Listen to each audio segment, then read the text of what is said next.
Hey, that's pretty good.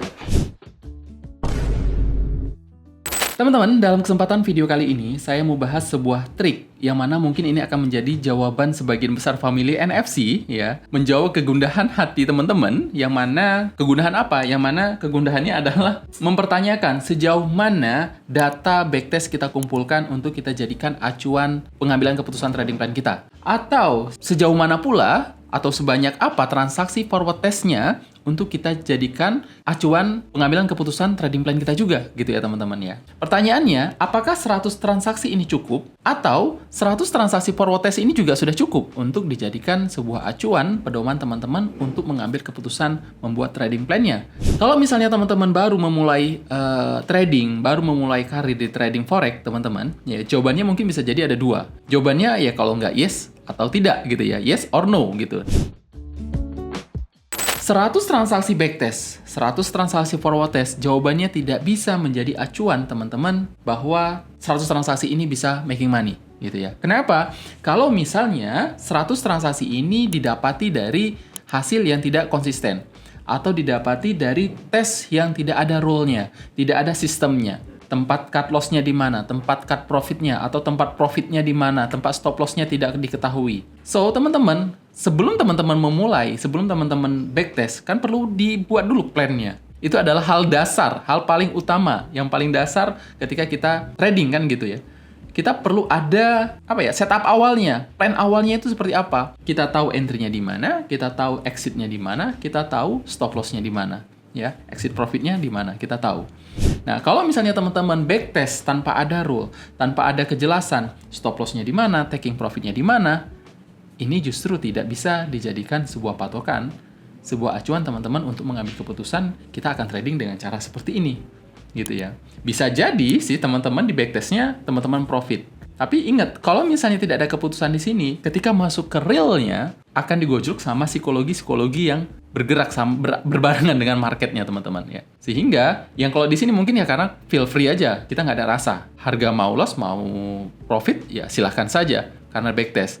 Nah, ketika sudah masuk ke real akunnya teman-teman, ini nggak bisa. Ini sudah bercampur aduk dengan pergerakan harga juga. Psikologi kita juga bergerak gitu teman-teman. Dilihat lagi kalau misalnya kita masukin balance kita ya kan, sesuai dengan equity kita gitu kan. Harga bertambah atau harga berkurang gitu kan. Nah, itu semakin bergejolak psikologi kita. Mampu nggak? Kalau di backtest ya bisa-bisa saja gitu. Tapi ketika di forward test ini tidak bisa, teman-teman ya. Yang saya maksud, jawabannya yes. Dari 100 transaksi ini sudah bisa membuktikan profit konsisten adalah ketika teman-teman, teknikal yang teman-teman gunakan itu sudah atau memang sudah diuji dari sang ahlinya gitu ya. Sudah tervalidasi bahwa teknikal ini memang making money. Sudah tervalidasi bahwa sama ahlinya ya, bahwa teknikal yang kita gunakan ini memang bisa profit gitu ya, bisa profit konsisten. Diujinya berdasarkan apa? Diujinya seperti apa? Ya tadi backtestnya gitu ya. Uji secara backtestnya. Backtestnya juga seperti tadi kan, backtestnya sesuai dengan aturan rule yang jelas, sesuai dengan teknikal yang kita gunakan. Oke, dapat 100 transaksi, kemudian masuk ke forward testnya, dapat 100 transaksi lagi, dan kemudian making money, profit. Nah, itu saya bilang bisa menjawab yes ya, dari pernyataan 100 transaksi ini sudah bisa menghasilkan profit konsisten, teman-teman. Nah, tidak hanya itu tentunya, teman-teman ya. Ketika teman-teman sudah dapetin validasi dari sang ahli gitu ya, teknikal ini sudah bisa making money, sudah bisa membuktikan profit konsisten gitu ya. Kemudian yang kedua adalah dari pelaku atau dari orang-orang yang menggunakan teknikal ini. Dari teman-teman trader pastinya kan gitu kan. Oh iya, saya sudah bisa menghasilkan profit dari teknikal ini. Terbukti. Kita ada banyak kelas di STM, ada dari bootcamp scalper, bahkan ada yang dari seminar juga mereka bisa menghasilkan profit konsisten, teman-teman ya, gitu ya. Banyak testimoni yang mengenai teknikal-teknikal yang kita sampaikan ke teman-teman itu making money dan berhasil melewati FTMO-nya, berhasil melewati challenge-challenge yang lainnya juga gitu ya teman-teman ya. Baru-baru ini juga Mas Duyan Anggara ada upload sebuah video judulnya How to Survive. Nah, di sana beliau ada lampirkan jurnal trading beliau ya, di mana beliau ada kirim rekomendasi trading plan beliau di Forex with DA ya. Jadi ada Facebooknya, di sana ada kumpulan transaksi, kumpulan trading plan beliau ya di sana. Nah, kemudian beliau kumpulkan itu semua dan hasilnya making money, dan luar biasa kan gitu ya. Dari jurnal tersebut aja kita bisa lihat bahwa 100 transaksi dari jurnal trading yang sudah dibuat sama Mas Dwi Nanggara ini ya sudah bisa making money, ya sudah bisa menghasilkan. Nggak tahu jumlahnya tak 100 atau berapa, saya kurang hafal ya gitu ya.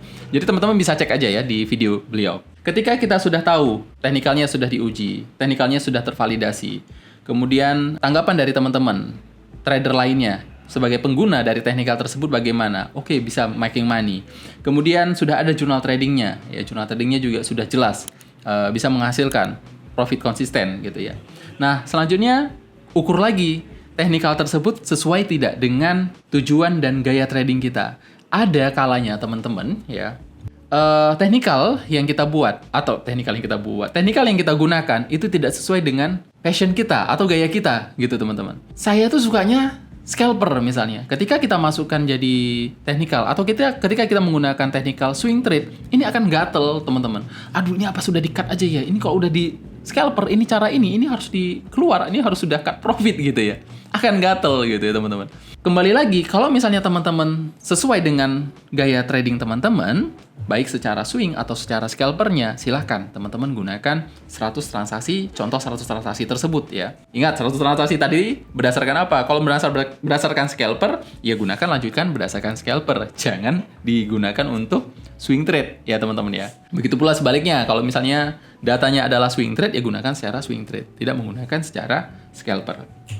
Ada lagi, apa itu? Ya, untuk membuktikan bahwa 100 transaksi ini sudah making money dan profit, ya itu tadi ya, ada backtest strateginya. Ya, backtest strateginya tadi ya, di video Mas Dwi Nanggara lagi ada disampaikan bahwa ada 3 tahap atau ada 3 kondisi market yang perlu teman-teman alami ketika teman-teman backtest ya. Intinya ada ada trend up, ada trend down, ada trend sideways. Nah, ketika ketiga trend ini, ketika kondisi market ini, teman-teman backtest dengan strategi tersebut, survive enggak? Ya. Kalau misalnya survive dan ternyata making money dan profitable, silakan teman-teman gunakan teknikal tersebut. Oke, itu aja mungkin teman-teman video saya kali ini. Mudah-mudahan bisa menjawab pertanyaan atau bisa menjawab pertanyaan kegundahan hati teman-teman ya sebagian besar. Jadi seberapa banyak kita perlu backtest? Seberapa banyak kita perlu forward testnya? Ya, yang kemudian kita kumpulkan untuk mengambil keputusan kita akan mengambil sebuah setup berdasarkan data ini yang akan jadi trading plan kita. Itu aja teman-teman, sampai ketemu di video-video berikutnya. See you and bye-bye.